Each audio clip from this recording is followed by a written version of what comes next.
Hello friends, ಇವತ್ತು ನಾವು leafy ವೆಜಿಟಬಲ್ಸ್ದು ಒಂದು ಸಲಾಡ್ ಮಾಡೋಣ. ನೋಡೋಣ ಬನ್ನಿ.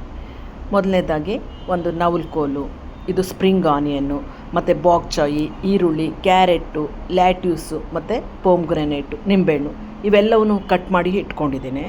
ಸೊ ಇದರಿಂದ ಒಂದು ಸಲಾಡ್ ಮಾಡಬೇಕು. ಸಲಾಡ್ ಮಾಡಲಿಕ್ಕೆ ಒಂದು ಸ್ವಲ್ಪ ರುಚಿಗೆ ತಕ್ಕಷ್ಟು ಉಪ್ಪನ್ನು ಹಾಕ್ಕೊಳ್ಬೇಕು.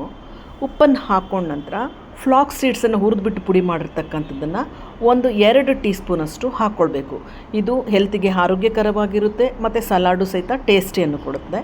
ಆನಂತರ ಒಂದು ಅರ್ಧ ನಿಂಬೆಹಣ್ಣನ್ನು ಹಾಕ್ಕೊಳ್ಬೇಕು. ಹಾಕ್ಕೊಂಡ್ಬಿಟ್ಟು ಅದನ್ನು ಎಲ್ಲದನ್ನು ಚೆನ್ನಾಗಿ ಮಿಕ್ಸ್ ಮಾಡಿಕೊಳ್ಬೇಕು.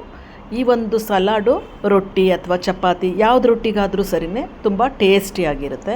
ಸೊ ನಾವು ಯೂಶ್ವಲಿ ಈ ಥರ ಒಂದು ಸಲಾಡನ್ನು ಮಾಡಿಬಿಟ್ಟು ಅದೇ ಸಲಾಡನ್ನೇ ಊಟಕ್ಕೆ ಬ್ರೇಕ್ಫಾಸ್ಟು ಅಥವಾ ನೈಟ್ ಫಾಸ್ಟಿಂಗ್ ತೊಗೋಬೋದು. ಇಲ್ಲಾದರೆ ಒಂದು ರೊಟ್ಟಿಗೆ ಈ ಸಲಾಡ್ ಮಾಡ್ಕೋಬೋದು. ಹೀಗೆ ಒಂದು ಸಲಾಡ್ ಮಾಡಿಕೊಂಡು ಒಂದು ರೊಟ್ಟಿ ತೊಗೊಂಡು, ಸೊ ಇದು ತೊಗೊಳ್ತಕ್ಕಂಥದ್ದು ಹೆಲ್ತಿಗೆ ಆರೋಗ್ಯಕರವಾಗಿರ್ತದೆ. ಸೊ ನೀವು ಮನೆಯಲ್ಲಿ ಈ ಥರ ಲೀಫಿ ವೆಜಿಟಬಲ್ಸ್ದು ಒಂದು ಸಲಾಡನ್ನು ಮಾಡಿಬಿಟ್ಟು ಟೇಸ್ಟ್ ಮಾಡಿ ನೋಡಿ. ಲೈಕ್ ಮಾಡಿ, ಶೇರ್ ಮಾಡಿ.